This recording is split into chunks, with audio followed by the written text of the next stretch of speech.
কি গো বৌমা, খেয়ে ফেলতেছো যে এত তাড়াতাড়ি? তো আপনাদের বাসায় কি এখন আমার না খেয়ে ঘুমাতে হবে?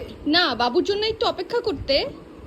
মানে রাত 8টার মধ্যে আমাকে স্লিপ করতে হবে, ঠিক আছে? তো কে খেলো কে না খেলো, I don't have enough time. কি রে বাবু, তুই কিচেনে চা বানাচ্ছিস? বৌমা কোথায়? তুমি এখনো চা বানাও নাই?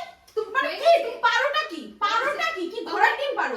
মানে কিছু তো শিখায় নাই, মা তো কিচ্ছু শিখায় নাই। একটা চা বানাবা, এই চাটা আমার 14 ঘন্টা যাবত বলতেই হইতেছে মানে আমি বুঝি না। মানে কি করতে আসছে আমি সংসারে? শুধু গাধার খাটনি খাটবো? হয়ে গেছে। মাই গড,